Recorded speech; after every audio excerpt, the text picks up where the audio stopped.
நண்பர்கள் அனைவருக்கும் வணக்கம். இன்னைக்கு நம்ம இந்த வீடியோவில் 9ஆம் வகுப்பு தமிழ் இயல் 3வது பாடம் உள்ளத்தின் சீர் அப்படிங்கிற அந்த நியூ சிலபஸ் 2025ல் சில மாற்றங்கள் பண்ணியிருக்காங்க. அதை பேஸ் பண்ணி தான் இன்னைக்கு புக் பேக்கில் இருக்கிற கொஸ்டின் ஆன்சர்ஸ் பார்க்க போகிறோம். இயல் 3ல் நமக்கு என்னென்ன இருக்குது அப்படின்னு பார்த்தோம்னா, ஏறுதழுவுதல், மணிமேகலை, மார்கழி பெருவிழா, தாய்மைக்கு வறட்சி இல்லை, தொடர் இலக்கணம், ஆகுபெயர், அதுக்கப்புறம் திருக்குறள். திருக்குறள் மனப்பாட பகுதி இருக்கு. ஓகேங்களா? ஸோ இந்த 3வது பாடத்தில் இருக்கக்கூடிய பாடப்புத்தகத்தில் புக் பேக் கொஸ்டின்ஸ் தான் நம்ம கொஸ்டின் அண்ட் ஆன்சர் பார்க்க போகிறோம். ஏற்கனவே இயல் 1, 2 போட்டிருக்கோம். அதை பார்க்காதவங்க லிங்க் டிஸ்கிரிப்ஷனில் இருக்கும், செக் பண்ணி பாருங்க. அதே போல் நம்மளுடைய டாப்பர்ஸ் எஜுகேஷன் அப்படிங்கிற ஒரு வாட்ஸ்அப் சேனல் இருக்கு. அந்த சேனலில் எல்லாரும் ஜாயின் பண்ணிக்கோங்க. லிங்க் டிஸ்கிரிப்ஷனில் கொடுக்குறேன். தேங்க்யூ. ஃபர்ஸ்ட் திறன் அறிவோம் அப்படிங்கிற டாப்பிக்ல நமக்கு புக் பேக்ல கொஸ்டின் கொடுத்துருப்பாங்க. அதில் பல ஊழ் தெரியுங்க. 1 மார்க் பார்த்தலாம். பெயரடை இடம்பெறாத தொடரை கண்டறிக. நல்ல நண்பன், இனிய வணக்கம், எந்த ஓவியம், கொடிய விலங்கு. ஆப்ஷன் இ, எந்த ஓவியம். அதுதான் பெயரடை இடம்பெறாத சொல். அடுத்தது கொஸ்டின் நம்பர் 2, முறையான தொடர் அமைப்பினை குறிப்பிடுக.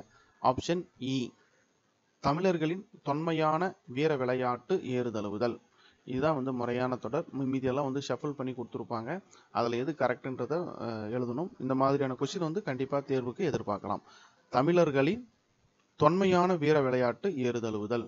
அடுத்து 3வது, பைங்கூழ் வளர்ந்தது. ஆகுபெயர்களின் வகையை கண்டறிக. பைங்கூழ் அப்படிங்கிறது காரியவாகு பெயர். அடுத்து வினா எண் 4, தோரண வீதியும் தோமரு கோட்டியும் சொற்றொடர்கள் உணர்த்தும் இலக்கணம். ஆப்ஷன் இ, எண்ணுமை.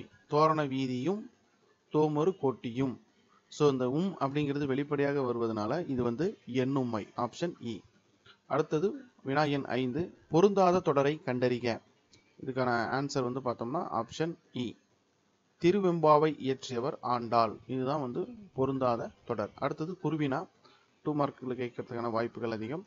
ஸோ நீங்கள் வாழும் பகுதியில் ஏறுதழுவுதல் எவ்வாறெல்லாம் அழைக்கப்படுகிறது? ஜல்லிக்கட்டு, ஏறு விடுதல், மஞ்சு விரட்டு. ஜல்லிக்கட்டு, ஏறு விடுதல், மஞ்சு விரட்டு.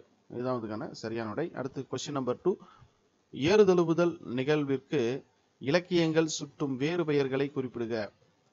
ஏறுகோள், எருது கட்டி. ஏறுகோள், எருது கட்டி. ரொம்ப சிம்பிளான ஆன்சர், சிம்பிளிஃபை பண்ணி கொடுத்துருக்குறோம். அதனால இந்த விடைகள் எல்லாம் கொஞ்சம் யூஸ் பண்ணிக்கோங்க. ஓகேங்களா? So point by point exam point of வியூவில் இருக்கு. இதை நீங்க பயன்படுத்திக்கினா போதுமானது. வினா எண் 3, பழமணல் மாற்றுமின், புதுமணல் பரப்புமின், இடம் சுற்றி பொருள் விளக்குக. இடம் முரசு கொட்டுபவன் இவ்வரியை மக்களுக்கு கூறினான். பொருள் விளக்கம், தெருக்களிலும் மன்றங்களிலும் பழைய மணலை மாற்றி புது மணலை பரப்புங்கள் என்று முரசு கொட்டுபவன் அறிவித்தான். வினா எண் 4, கீசு கீசு என்று எங்கும் ஆனை சாத்தன் கலந்து பேசின பேச்சரவம் கேட்டில்லையோ. இடம் சுட்டி பொருள் தருக. இடம் பாத்தீங்கன்னா ஆண்டாள் இயற்றிய திருப்பாவை பாடல். விளக்கம் ஆனை சாத்தன் குருவிகள் ஒலி எழுப்புவதால் பொழுது விடிந்தது என அறியலாம். நீ இன்னும் உறங்கிறாயே. வினா எண் 5, 5th கொஸ்டின் கண்ணுக்கினியானை பாடி கசிந்துள்ளம் உன்னைக்கு நின்றுருக யாமாட்டோ நீயே வந்த இவ்வடிகளில் கண்ணுக்கினியான் என்பது யாரை குறிக்கிறது? ஸோ கண்ணுக்கினியான் அப்படிங்கிறது யாரை குறிக்கிறது தான் கொஸ்டின். அடியவர் கண்ணுக்கு இனியவனாக தோன்றும் சிவபெருமானை குறிக்கிறது. ஓகேங்களா? அப்போ கண்ணுக்கினியான் அப்படின்னா யாருன்னா சிவபெருமானை குறிக்கிறது. அதுதான் நீங்க ஞாபகம் வச்சுக்கணும். அடுத்து வினா எண் 6, காலவாகு பெயர் குறிப்பு வரைக. இந்த ஆகுபெயர்ல இருந்து ஒரு கொஸ்டின் நிச்சயமா வரும். ஓகேங்களா? இதுல கார் அறுத்தான்னா போய் நம்ம கார் அறுக்கிறது இல்லை. ஓகேங்களா? கார்காலத்தில் விளையும் பயிர்களை அறுத்தான் அப்படிங்கிறது தான் குறிக்கும். ஸோ இது காலவாகு பெயர். ஓகேங்களா?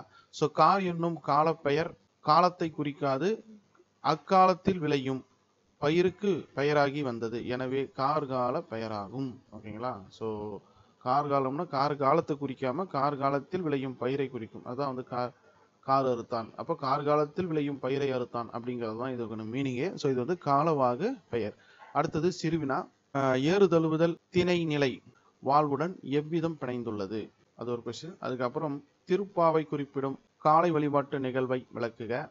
அடுத்தது உங்கள் ஊரில் நடைபெறுகின்ற விழா முன்னேற்பாடுகளை இந்திர விழா நிகழ்வுடன் ஒப்பிடுக. எழுப்பும் நிகழ்வை திருவெம்பாவை எவ்வாறு காட்சிப்படுத்துகிறது?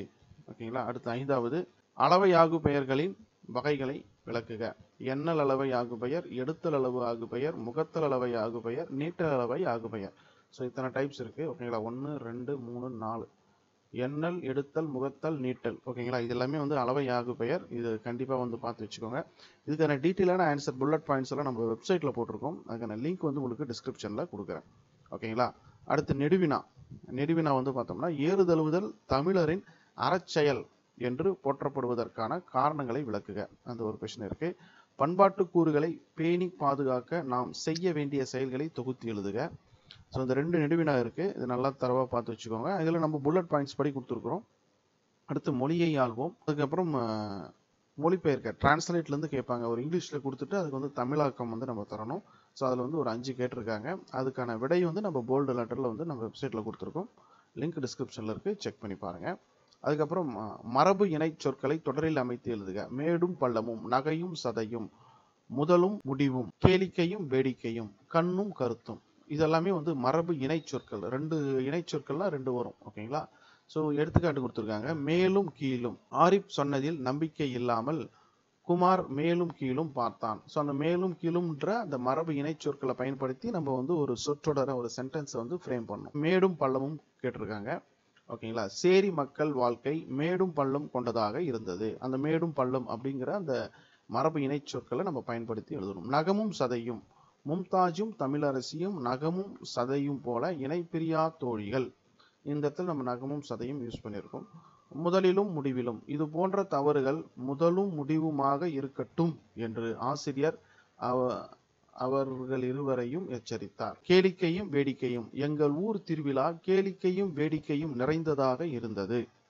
கண்ணும் கருத்தும். 5வது அன்பழகன் கண்ணும் கருத்துமாக படித்து தேர்வில் முதல் மதிப்பெண் பெற்றான். ஓகேங்களா. இதெல்லாமே ரொம்ப சிம்பிள் தான். மரபு இணை சொற்கள்ல இருந்து ஒரு வினா நிச்சயமா தேர்வுக்கு எதிர்பார்க்கலாம். அடுத்து பத்தியை படித்து வினாக்களுக்கு விடையளிக்க ஒரு பேராகிராஃப் புக்ல கொடுத்துருப்பாங்க. அதுக்கான விடை. ஓகேங்களா. பின்வரும் 4 வினாக்களுக்கும் பொருந்தும் ஒரு விடையை தருக. ஓகேங்களா. இந்த 4 ஆப்ஷனுக்கும் மேட்ச் ஆகிற மாதிரி 4 ஆப்ஷனுக்கும் 4 வினாக்களுக்கும் ஒரே விடை தான். அது வந்து பாருங்க. மிடுக்கும் தோற்றத்திற்கும் ஏறுதழுவுதற்கும் பெயர் பெற்றவை எவை? அது வந்து காங்கேயம் என காளை. தமிழக மாட்டினங்களின் தாய் இனம் என்று கருதப்படுவது அதுவும் காங்கேயம் காளை தான். பிற மாநிலத்தவர் விரும்பி வாங்கி சென்ற காளை இனம் எதுனா காங்கேயம் காளை. ஓகேங்களா. ஸோ இது எல்லாத்தையும் வந்து பார்த்தீங்கன்னா காங்கேயம் காளை தான். அதாவது தமிழக மாட்டினங்களின் தாயினாலும் அது காங்கேயம் காளை தான். ஓகேங்களா. அதை ஞாபகம் வச்சுக்கோங்க. அடுத்தது பொருந்தாத சொல்லை கண்டறிக. 4 கொடுத்துருக்காங்க. கர்நாடகா, கேரளா, இலங்கை, ஆந்திரா. ஓகேங்களா. இது இலங்கைங்கிறது வேற நாடு. கர்நாடகா, கேரளா, ஆந்திராங்கிறது மற்ற மாநிலங்கள், இந்தியாவில் இருக்கக்கூடிய மாநிலங்கள். இலங்கைங்கிறது வேற நாடு. ஸோ அதுதான் வந்து பொருந்தாதது. பிரித்து எழுதுக. கண்டெடுக்கப்பட்டுள்ளன. ஸோ ஆப்ஷன் ஆ, ஃபர்ஸ்ட் ஆப்ஷன். கண்டு கூட்டல் எடுக்கப்பட்டு கூட்டல் உள்ளன. ஓகேங்களா. தென்னிந்தியாவில் அடையாள சின்னமாக காங்கேயம் மாடுகள் போற்றப்படுகின்றன.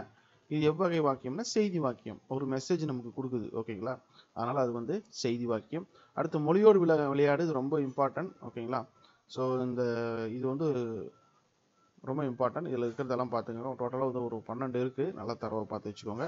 அடுத்து அகராதியை காண்க. காட்சியை கண்டு கவினுரு. ஒரு காட்சியை கண்டு கவினுரு இம்பார்ட்டன்ட் கொஸ்டின். இது இல்லாமல் கொஸ்டினே கிடையாது. ஓகேங்களா. இது வந்து கண்டிப்பாக தேர்வுக்கு எதிர்பார்க்கலாம். 10th பப்ளிக் எக்ஸாமில் 10th ஸ்டாண்டர்ட் போனீங்கன்னா நெக்ஸ்ட் இயரில் பப்ளிக் எக்ஸாமில் இதிலிருந்து ஒரு கொஸ்டின் நிச்சயமாக வரும். ஒவ்வொரு பொது தேர்விலும் ஒவ்வொரு லெசன்லையும் ஒரு காட்சியை கண்டு கவினூர் இருக்கும். அதிலிருந்து வினாக்கள் நிச்சயமாக வரும். ஒரு பிக்சர் கொடுத்துருவாங்க. அதை வச்சு நீ நம்ம ஒரு கவிதை மாதிரி எழுதணும். அதுதான் காட்சியை கண்டு கவினூர் எழுதுக. ஓகேங்களா. ஸோ அதை வந்து நம்ம சிம்பிளாக ஒரு 4 லைன் 5 லைன் வர மாதிரி எழுதலாம். ஓகேங்களா. அதுக்கப்புறம் செயல் திட்டம், அதுக்கான விடைகள் எல்லாமே கொடுத்துருக்குறோம். வெப்சைட்டை நல்லா செக் அவுட் பண்ணி பாருங்கள். அடுத்து படிப்போம் பயன்படுத்துவோம் அறிவை விரிவிசை. இதெல்லாம் புக்கில் இருக்கிறது தான். ரைட்டா. ஸோ இதற்கான விடைகள் எல்லாம் வேணும்னு நினச்சிங்கன்னா லிங்க் டிஸ்கிரிப்ஷனில் இருக்குது. செக் பண்ணுங்கள். இவ்வளோ நேரம் பொறுமையாக பார்த்த நபர்களுக்கு நன்றி. மறக்காமல் நம்ம சேனலை சப்ஸ்கிரைப் பண்ணி வச்சுக்கோங்க. தேங்க்யூ.